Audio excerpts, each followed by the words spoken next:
80%. Yeah. That is the number of 13-year-old girls who actively distort how they look online before they post a photo. 80%. It's just a staggering statistic. Right. I mean, by the time they're barely teenagers, the vast majority of an entire generation has already decided that their raw, unedited physical reality is entirely unacceptable for public consumption. Unacceptable, and unconsciously, they feel it's unsafe. Exactly. And, we've all experienced some version of this. It's this universally understood, yet entirely private modern tragedy. Think about it for a second. You are out with friends, you're having a genuinely wonderful time, you feel vibrant, you're connected, you are just in the moment. You're actually living your life. Right. And then someone takes a group photo and hands you the phone to look at it. You see yourself, and instantly there is this visceral drop in your stomach. That cold pang of anxiety. Yes. In a fraction of a second, your entire mood just evaporates, your personality retracts. And suddenly, you are hyper-aware of your posture, the angle of your jaw, the fit of your shirt. You went from experiencing your life from the inside out to judging your life from the outside in. It is a profound psychological whiplash. It really is. Or, if you want a more corporate example, how many times have you been on an hour-long Zoom call and instead of looking at the person speaking, you spend 45 minutes staring at your own little square in the corner? Fixing your hair, analyzing your facial expressions. Exactly. What is so striking about that moment, whether it's the group photo or the Zoom call, is the totality of the shift. Think about the physical reality of that moment. The environment hasn't changed. The temperature in the room is exactly the same. Your friends haven't changed. Right. You're in absolutely no physical danger. Right. But your internal state, your entire autonomic nervous system, has been hijacked by a two-dimensional rendering of your physical form. It's like your brain thinks you're under attack. It literally does. Your brain is treating a cluster of pixels as an existential threat. That is just wild. And it makes you realize just how fragile our sense of self actually is. We like to think of ourselves as these solid, independent entities, right? But a specific social environment, or even just the anticipation of being perceived by someone else, can just completely change your personality. It dictates it. Yeah. So we have a massive stack of sources for you today. We're talking clinical psychology papers, evolutionary biology research, and these really fascinating sociological studies focusing heavily on Generation Z. There's so much to unpack here. There really is. Our mission for this deep dive into the source material is to uncover the hidden psychological machinery dictating how we construct our identity, seek status, and perceive our own bodies in the digital age. And we are not just going to talk about what people do online or, how many hours they spend in the gym. We're going way deeper than that. Exactly. If we want to truly understand these phenomena, we have to go 5 layers deeper. We are going to explore the unconscious fears, the evolutionary drives, and those deep-seated attachment wounds that make these behaviors not just common, but literally a psychological necessity for survival in a highly social species. It's about survival. It is. Yeah. We're looking at the architecture of human shame and how modern technology has essentially weaponized it against us. I am so ready for this. We are going to take you on a real journey today. We'll start with Charles Cooley's 1902 sociological theories on how identity is formed, and then dive into the evolutionary battle between two very different types of social dominance. Which gets really intense. Oh, absolutely. And then we'll explore the agonizing reality of objectification theory and bring it right up to the modern clinical crises of muscle dysmorphia and what surgeons are now actually calling Snapchat dysmorphia. That part is truly terrifying. It is. And finally, we will examine Gen Z's desperate, incredibly complex rebellion for authenticity. So to begin, we have to rewind over a century. Long before smartphones, long before the internet, to 1902. Back to the basics. Right. A sociologist named Charles Horton Cooley introduced a concept called the looking-glass self. And the core idea here is that identity does not exist in a vacuum. It is an interactionist phenomenon. That is such a crucial starting point because it shatters a very, very common myth. In Western culture, we often hold this highly romanticized, individualistic notion that our identity is this core, immutable essence hidden deep inside us. Like a pearl inside an oyster. Exactly. We think you just have to crack the shell to find the quote-unquote real you. But Cooley argued that the self is inherently social. It requires a mirror. And that mirror is other people. So you can't just be you by yourself. No. You literally cannot know who you are without someone else reflecting you back to yourself. Okay, I want to push back on that a little bit. I'm struggling to buy this completely. If our identity is entirely a social mirror, are you saying there is no true core self? Because that goes against literally everything we are taught about individuality. I know, it's uncomfortable. Right. We say things like, be true to yourself, or don't care what other people think. Are you saying that's biologically impossible? It is entirely biologically impossible. And to understand why, we have to look at infant development and attachment theory. When baby is born, it doesn't have a concept of self. It doesn't know it's a person yet. Exactly. It doesn't know where its body ends and the mother's body begins. So how does a baby learn that it is a distinct, valuable human being? Through the parents. Through the mother's eyes, specifically. When the baby smiles, the caregiver's face lights up. The caregiver mirrors the baby's emotions. That reflection literally tells the baby's developing nervous system, I exist and I am good. Oh, wow. So it's a neurological process right from the start? Absolutely. Yeah. In fact, if a caregiver is depressed or unresponsive, if they present what developmental psychologists call a still face, the infant experiences profound, dysregulating distress. Because they're not getting the reflection. Right. They lose their reflection, and therefore they lose their anchor to reality. So Cooley's concept isn't just this philosophical idea about vanity. It is the literal foundation of human psychological development. We need the reflection to survive. Okay, that makes a lot of sense. So we are wired for this from birth. And Cooley broke this down into a 3-step psychological process that we essentially just carry into adulthood. Yeah. Step 1, we imagine how our appearance or our behavior looks to another person. Right. Step 2, we imagine their judgment of us. And step 3, we experience an emotional reaction based on that imagined judgment, like pride, shame, anxiety. But the wild part is... It's all happening entirely in our own heads. Yes, this is where we need to dig into the depth of this mechanism. The self, according to this theory, is actually a reflection of a reflection. You are never reacting to what someone actually thinks of you. Because you can't read their mind. Exactly. You are reacting to what you think they think of you. You are simulating their mind inside your own mind and then judging yourself based on that simulation. That sounds exhausting. Yes. Now, on the surface, this might just look like everyday vanity. You change your clothes before a meeting because you want to look professional. But if we go deeper, beneath that behavior, we find an unconscious process driven by primal survival mechanisms. Right, because for early humans, being judged negatively by the tribe didn't just mean a bruised ego. No, it meant exile. And out on the savannah, exile meant death. You couldn't hunt a mammoth alone. You couldn't defend yourself from predators alone. You needed the group. Precisely. The emotional reaction Cooley described, that flush of pride or that crushing weight of shame, is your nervous system assessing your safety within the group hierarchy in real time. So shame is like a survival tool. Yes. Shame is not a character flaw. Shame is a highly evolved biological alarm bell, signaling a threat to your social attachments.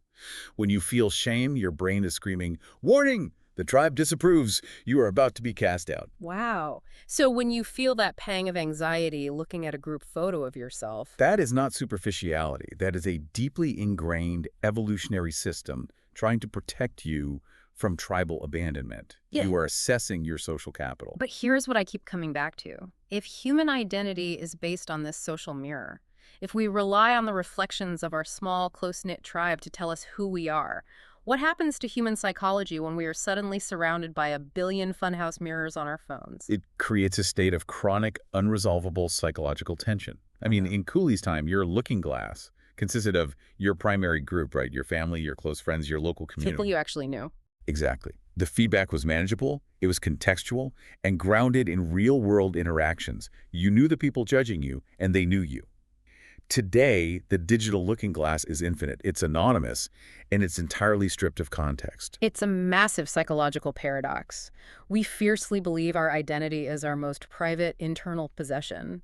But the very architecture of our identity is entirely co-authored by the external judgments of strangers. Strangers who might swipe past a photo of you in half a second while they're waiting in line for coffee. Exactly. And when you place a human nervous system, which remember was perfectly designed to seek safety in the approval of a tribe of maybe 50 to 150 people, into a digital arena where they are subjected to the imagined judgments of thousands or The millions. system just overloads. The system completely overloads, the self becomes fragmented, you are constantly trying to anticipate and manage a million different reflections simultaneously.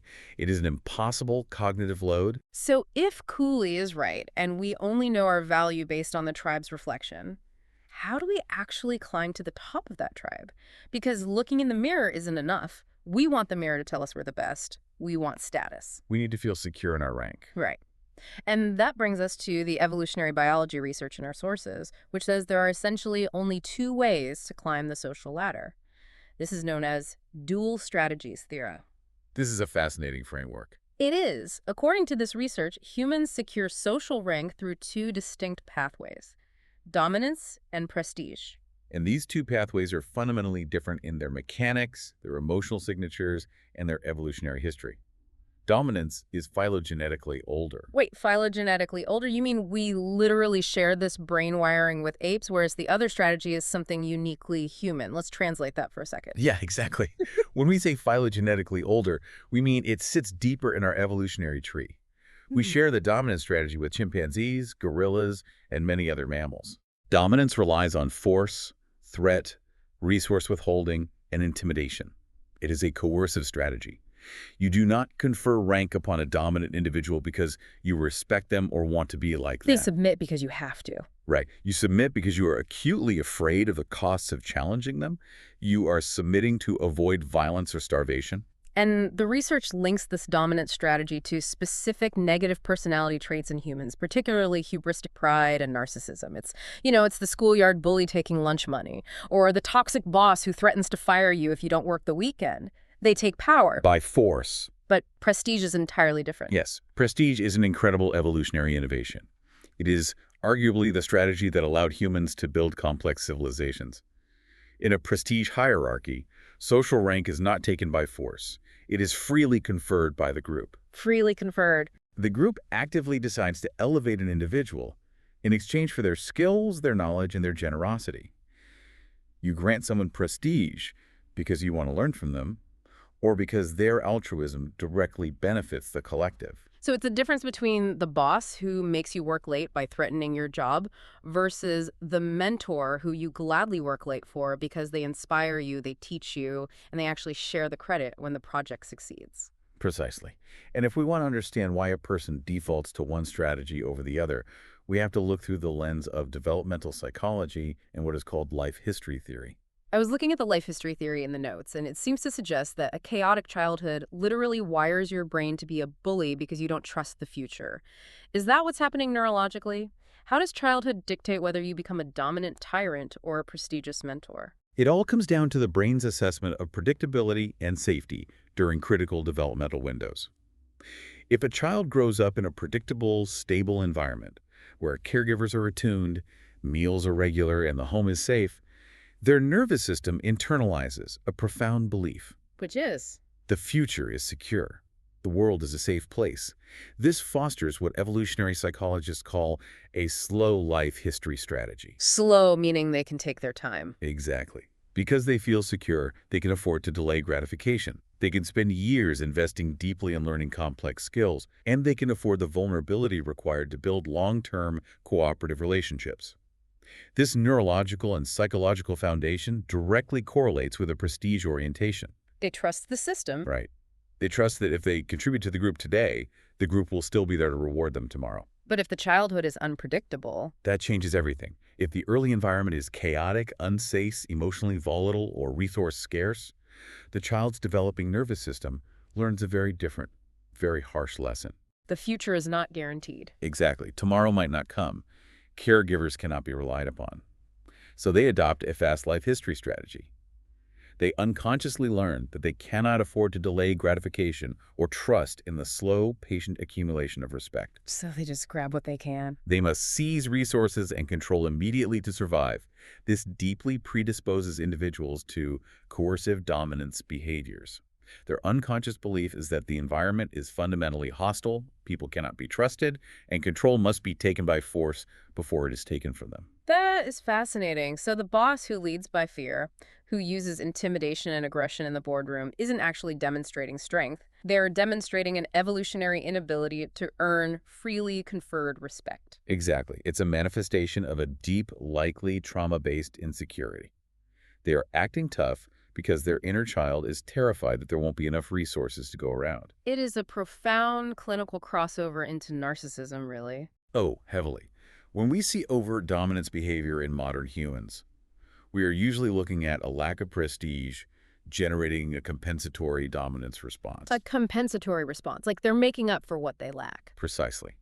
Leaders or individuals who feel secretly incompetent, who fear they do not possess the genuine skills or emotional intelligence to earn prestige, often resort to narcissistic, manipulative behaviors to mask their vulnerability. They demand fear because they cannot inspire admiration. And the sources draw a sharp distinction between grandiose narcissism and vulnerable narcissism here, which I think is vital to unpack, because we throw the word narcissist around a lot online, but it's not a monolith. No, it's not. Grandiose narcissism is characterized by an inflated core self-view, a genuine sense of entitlement, and profoundly low empathy. They truly believe they are inherently superior and therefore deserve dominance. They don't lose sleep over it. They really don't. They don't feel much anxiety about it. But vulnerable narcissism, which is often what we see when people are failing to achieve prestige and lashing out, is completely different. How so? It is characterized by an incredibly fragile self-structure, intense internalized shame, and hypersensitivity to criticism. They use dominant, aggressive behaviors defensively, like a shield. They attack to protect themselves from feeling exposed as inadequate or worthless. Wow. But here is the counterintuitive finding from the research that I absolutely loved. You would think the biggest, meanest, most dominant person would have the most stable position at the top of the hierarchy. If you rule by fear, nobody challenges you, right? I think so. But the data shows the exact opposite. Dominance hierarchies are actually less stable than prestige hierarchies. Because intimidation breeds resentment. It is a very precarious way to live. In a dominance hierarchy, subordinates possess what evolutionary biologists call leveling mechanisms. Leveling mechanisms, what does that look like in practice? Well, because the subordinates are submitting out of fear, not out of respect or loyalty, they are constantly, quietly looking for an opportunity to rebel. They will actively coordinate behind the scenes, form coalitions, gossip, and wait for the dominant individual to show a moment of weakness. And then they strike. Exactly. And when that moment comes, they will suppress or overthrow the coercive aggrandizer. So the dominant leader is always looking over their shoulder. They have to sleep with one eye open. Constantly. The prestigious leader, however, is protected by the group. The group actively wants the prestigious leader to succeed because the group relies on their expertise and generosity. The group's survival is tied to the leader's success. Exactly. The group will defend a prestigious leader. So, ironically, the strategy that seems the most vulnerable, sharing knowledge, lifting others up, delaying gratification, is mathematically and evolutionarily the most stable and secure path to status. So we have this intense evolutionary drive for status, and we use the looking glass of society to gauge exactly where we stand in that hierarchy. But what happens when the dominance hierarchy isn't just about physical force or boardroom politics, but about physical appearance? That's where things get very dark. Right. What happens when the looking glass becomes a weapon we turn on ourselves? If you are constantly assessing your worth through the imagined eyes of the tribe, what happens when the culture tells you that your only worth is your aesthetic appeal? This is where we cross from sociology into severe clinical pathology. Right. And this leads us to objectification theory. I read this part of the research stack you gave me, and it is devastating. It is a pivotal framework introduced in 1997 by Barbara Fredrickson and Tammy-Ann Roberts. It provides a psychological architecture for understanding the profound consequences of living in a culture that treats the human body historically, and primarily the female body, not as an instrument of action, but as an object to be evaluated. The process they describe is a psychological cascade. It starts with cultural objectification, the media, the male gaze, the constant, inescapable commentary on women's bodies in advertising, film, and everyday life. Right, that's the environmental trigger. But the psychological tragedy is the next step, which they call self-objectification. The culture is no longer just doing it to you, you internalize the observer. That is the insidious nature of it. You stop experiencing your body from the first-person perspective. What do you mean by first-person perspective in this context? Well, normally you experience your body as a vehicle for living, feeling, running, laughing, doing things. But with self-objectification, you begin experiencing it from the third-person perspective. You become an external observer of your own physical self. Like you're hovering Yeah. outside yourself. Yes, you are constantly floating outside your own body, looking back at yourself, judging how you appear. And this necessitates the third step in the cascade, self-surveillance. Vigilant, chronic, unending body monitoring. And the negative subjective experiences that stem from this constant monitoring are severe. We aren't just talking about feeling a little insecure here. The sources point to intense body shame, appearance anxiety, and something called interoceptive deficits. That is a critical term. I need you to translate that one because I think it's the core of the trauma here. Yeah. What is an interoceptive deficit? Interoceptive deficits are arguably the most profound psychological wound created by self-objectification. Interoception is your nervous system's ability to feel and interpret internal bodily cues. Like physical sensations. Yes, it is knowing when you are hungry, when you are full, when you are exhausted, when your heart is racing from fear, or even identifying your own nuanced emotions. It is your biological tether to yourself. Okay, so how does monitoring your appearance break that tether? Because your cognitive bandwidth is entirely consumed by monitoring how you look on the outside, you literally lose the neurological ability to feel how you are on the inside. You become alienated from your own somatic experience. Oh, wow. Your brain is so busy running the "how do I look right now" program that it mutes the signals coming from your own stomach or your own heart. That is terrifying. You are essentially dissociating from your own physical existence in order to manage an aesthetic performance. And it actively diminishes human capacity in real time. The sources mention an incredible but deeply sad experiment where young women were asked to perform a simple physical and cognitive task, throwing a softball and then taking a math test. But beforehand, they manipulated the environment. Yes, this is a classic study that perfectly illustrates the cognitive drain of self-surveillance. Some women were put in a dressing room and asked to try on a one-piece swimsuit in front of a full-length mirror. A situation specifically designed to induce high self-objectification. Right. And the control group went into a dressing room and tried on a thick, bulky sweater. Then they were all asked to throw a softball and later take a math test. And the women who were in the swimsuits, the women who had their self-objectification triggered, threw the softball with significantly less force and accuracy and performed worse on the math test. We call that a loss of flow. Flow being that state where you're just totally in the zone.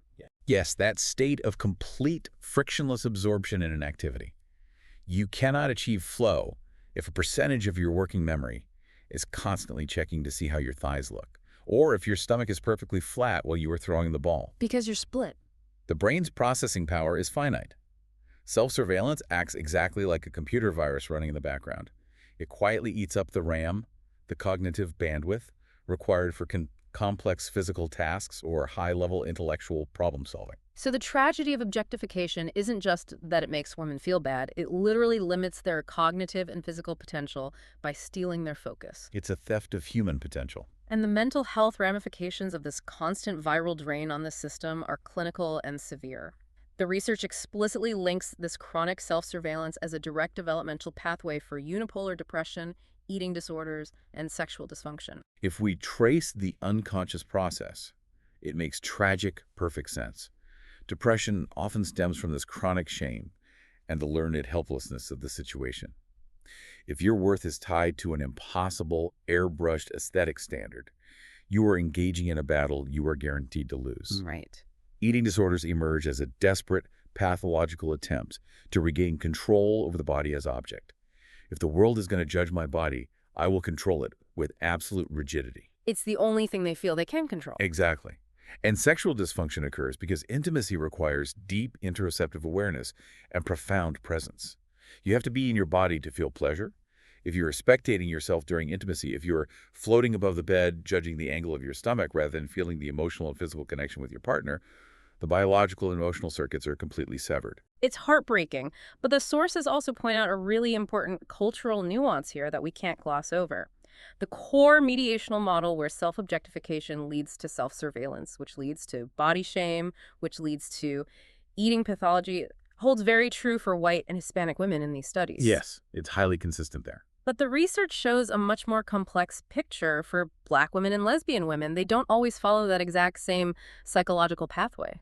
Exactly, and this is a crucial point because it proves that specific cultural contexts and systemic stereotypes fundamentally alter this psychological machinery. For instance, several studies indicate that Black women may report lower levels of self-surveillance or body shame compared to white women, despite living in the same broader objectifying culture. Why is that? Are they immune to the looking glass? Not immune, no, but differently positioned within it. The dominant Eurocentric beauty ideals propagated by mass media often entirely exclude Black women.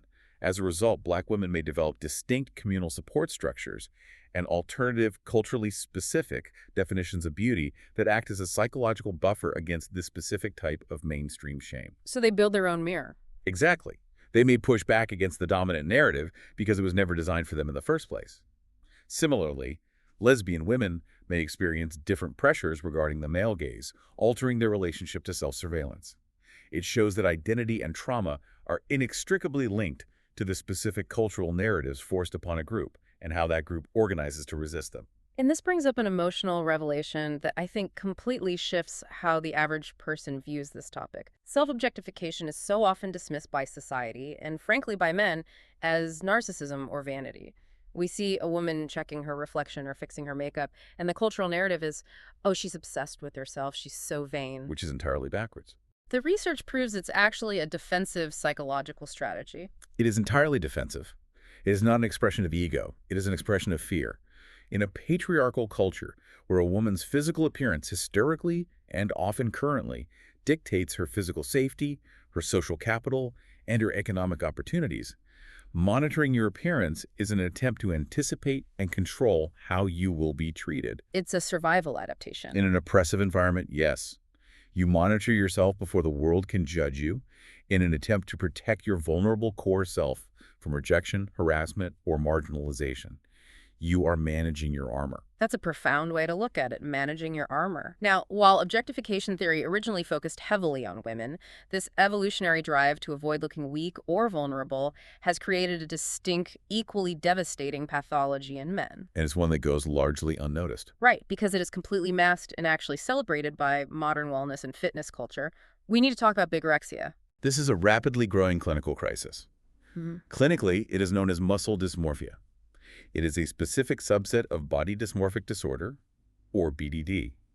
It affects men who possess an obsessive, fixed, delusional belief that their bodies are too small, too skinny, or insufficiently muscular. Even when they aren't. Even when they are, objectively, highly muscular, often to the extreme percentiles of human physiology. The behaviors associated with this are intense. We're talking about men spending 3, 4, sometimes 5 hours a day in the gym, rigidly adhering to macros and high-protein diets, weighing every single gram of chicken breast on a digital scale in a dark kitchen at 5 a.m. Rampant abuse of anabolic steroids and performance-enhancing drugs, despite knowing the severe health risks. And ironically, despite building all this muscle, they actively avoid social situations. They won't take their shirt off at the beach, they wear baggy clothes, because they're so deeply ashamed of their perceived smallness. To understand this, we have to look beneath the weightlifting.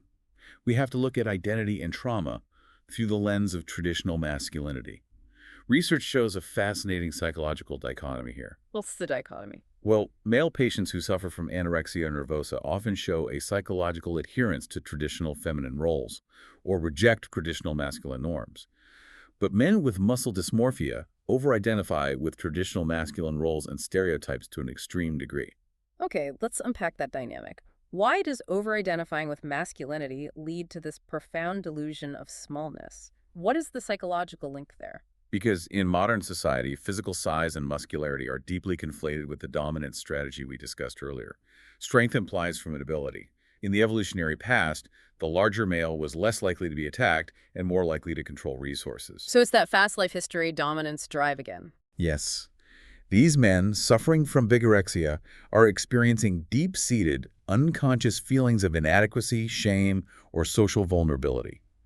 Perhaps they were bullied as children, or they feel a lack of control in their professional or romantic lives. So they overcompensate. Unconsciously, they are utilizing physical size as literal biological armor.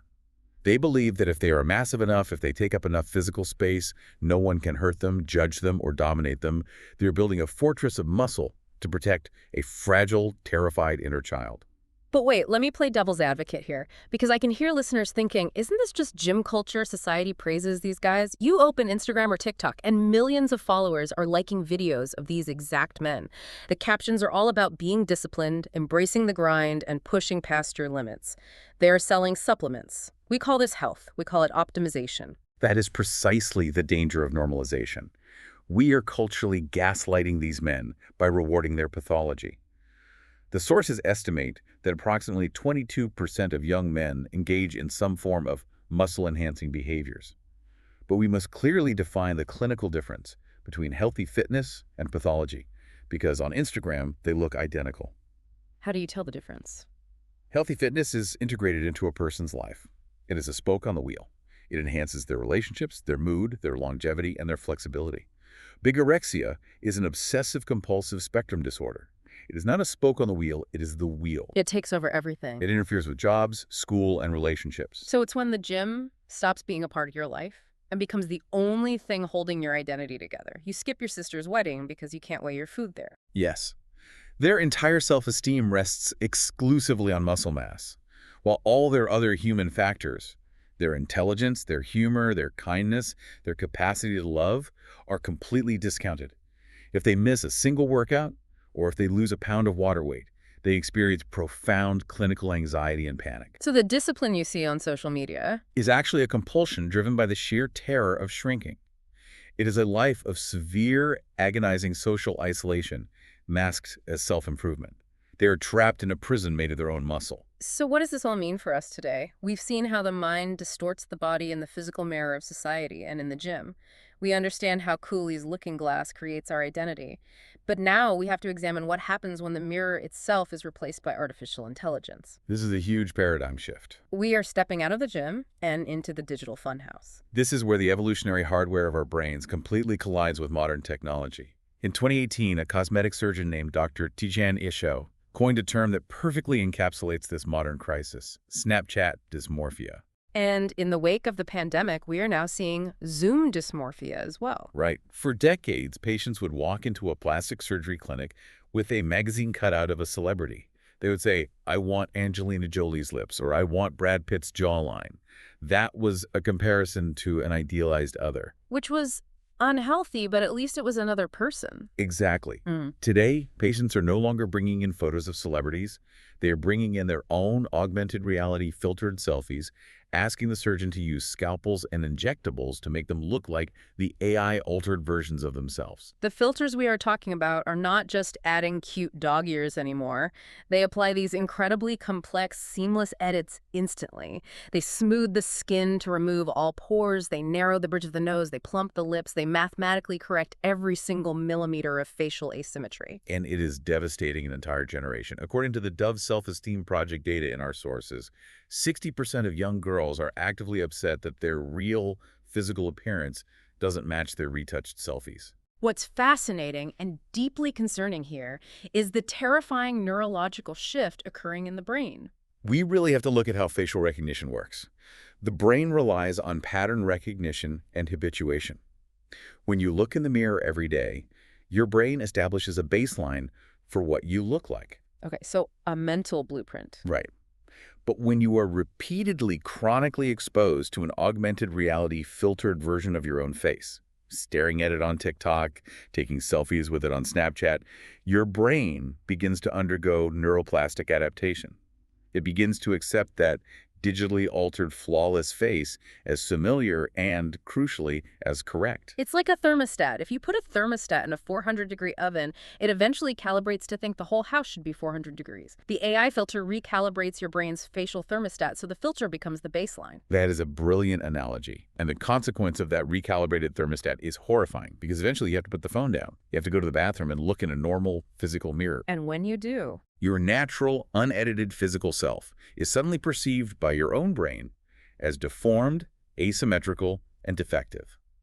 Because your brain's baseline is now digital perfection, the normal texture of human skin is registered as a flaw. A slight natural asymmetry in the eyes is registered as a gross deformity. It's a psychological paradox that is completely unique to our specific era in human history. I mean, for all of human existence, if you had body image issues, you were comparing yourself to someone else, a model, an athlete, a wealthier peer. You knew on some level that you could never be them. Right, there was a separation. But now we are comparing ourselves to an impossible, digitized version of ourselves. It is a comparison you can never ever win because that person does not exist in the physical world. You are haunted by a digital ghost of yourself. And this is driving a massive surge in clinical pathology. The sources discuss the prevalence of body dysmorphic disorder risk in cosmetic settings. Up to 25% of patients seeking aesthetic procedures today show signs of clinical BDD. 25%. Yes. And BDD affects roughly 1 in 50 Americans overall. When Your Looking Glass is an AI algorithm specifically designed to simulate mathematical perfection, the human self-concept shatters. You cannot build a stable identity when the mirror is actively lying to you. Generation Z is growing up entirely inside this digital funhouse. They are the first true digital natives. They don't know a world before the algorithm.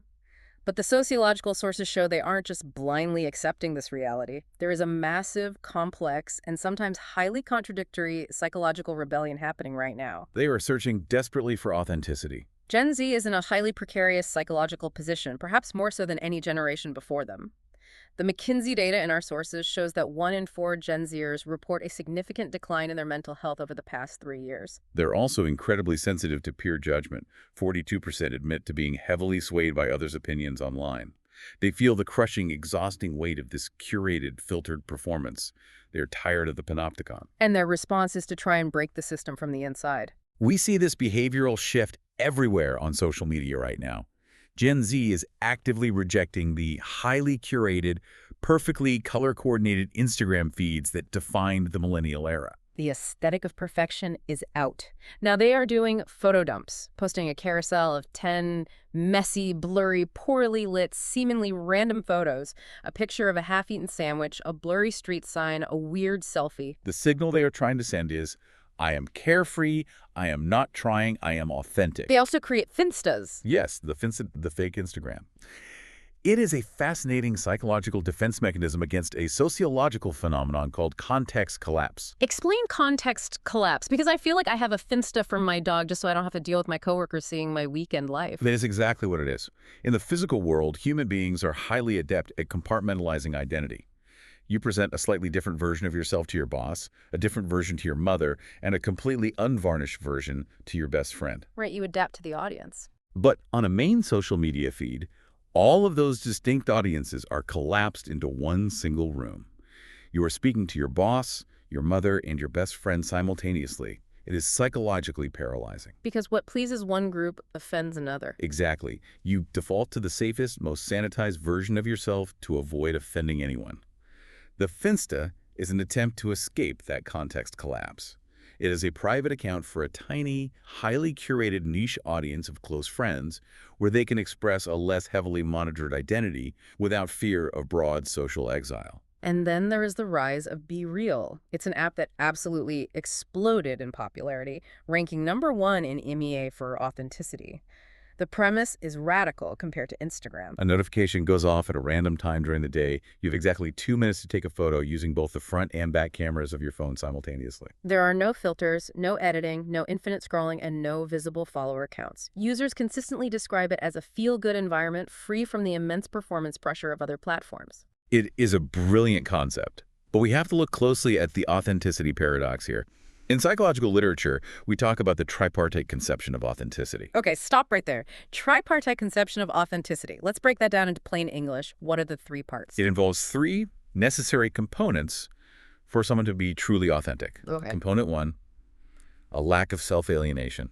You know who you are and what you feel. Okay. Component 2, engaging in authentic living. Your actions match your internal values. And component 3, which is the most difficult, not accepting external influence. You act regardless of the crowd's opinion. That's a high bar. It is. Yeah. Now, apply that to Be Real. Can you ever truly fulfill that third component, rejecting external influence, if the entire premise of the action is pointing a camera at yourself to broadcast to an audience? That's the million-dollar question. Can you ever truly be authentic if you're still performing on a stage? The data on Be Real usage suggests Maybe not entirely. Because human nature always finds a way to curate. Users often utilize the app's biggest loophole, Okay. ghosting late. Exactly. If the Baril notification goes off while they are sitting on the couch in sweatpants doing absolutely nothing, they might ignore it. They wait 3 hours until they are out at a cool bar with friends, and then they post their late Baril. They are still curating. They are still manufacturing a narrative of an exciting, socially vibrant life. Charles Cooley's 1902 concept of the looking glass self is still completely 100% in control. They haven't escaped the mirror. They're just utilizing a different, messy aesthetic to manage the imagined judgments of their peers. The performance has just changed costumes. It's a new uniform for the same psychological defense. Which leads to what might be the ultimate and most heartbreaking defense mechanism we see in the sources, the zero grid phenomenon. The sources highlight this trend among Gen Z in specific regions like Pekanbaru in Indonesia, but it is spreading globally. Young people are becoming silent users. Yes. This is the dark end of the spectrum. The fear of negative judgment, the anxiety of not meeting the impossible aesthetic standards, and the terror of online bullying become so neurologically overwhelming that they simply give up. They just opt out. They empty their feeds entirely. They delete every single photo. They leave the grid completely blank, like a ghost town. Withdrawal becomes the only way to protect their self-esteem. If you don't put yourself in the looking glass can't reflect a distorted image back to you. It can't hurt you. It is a profound, tragic, psychological retreat. It is the modern equivalent of hiding in your house. But as we analyze all of this, we must hold the complexity of the situation. We cannot just demonize technology. Right, because there's another side to it. The McKinsey data also points out a very surprising, vital insight. Despite all this anxiety, all this dysmorphia, and all this surveillance, social media also provides Gen Z with crucial avenues for self-expression, community building, and finding mental health support that they might never have offline. Especially for marginalized kids, they find communities that accept them. Exactly. The relationship is not binary, it is agonizingly complex.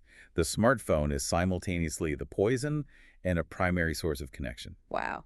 Okay, we have covered immense ground today. We started in 1902 with Cooley's looking glass self, realizing our very identity is shaped by the imagined judgments of others. We explored the evolutionary dual strategies of dominance and prestige, seeing how childhood environments wire us to either earn respect through generosity or demand it through force and fear. We looked at the agonizing internal surveillance of objectification theory draining human potential, and how men armor themselves against vulnerability with the tragic obsession of bigorexia. We walked through the modern horror of AI filters recalibrating our brains to cause Snapchat dysmorphia. And finally, witness Gen Z's desperate paradoxical search for the real self in the digital funhouse of Be Real and the Zero Grid. We have spent this entire deep dive analyzing the mechanics of the mirror. We've talked about how society distorts the reflection, how we try to fix the reflection through filters or the gym, and how we obsessively curate the reflection to achieve status or avoid the biological terror of shame. But there has to be a way out. There is. If we connect all this back to the absolute core of human psychological suffering, we arrive at a vital realization. The ultimate psychological rebellion isn't posting an unfiltered photo on BeReal. It isn't getting bigger in the gym to project dominance or even trying to achieve prestige over dominance. So what is it? The true ultimate rebellion is cultivating body trust. It is the radical daily practice of perceiving your body not as an external object to be constantly evaluated by an audience, but as a safe internal home. Returning to that first-person experience. Yes. It is shifting your awareness from the external looking glass to internal interoception. It is valuing your body based on how it feels to inhabit it, rather than how it looks to a stranger. That is powerful. The ultimate question we are left with is this. What would happen to our society, to our mental health, and to our true sense of self if we finally stopped looking in the glass and instead took a deep breath and stepped back inside ourselves? That is a profound place to end. Thank you for joining us on this deep dive into the source material. As you go about your week, navigating your own digital spaces, scrolling through your feeds, and having real-world interactions, we invite you to pause, notice your anxiety, and ask yourself, who is the observer in your mind?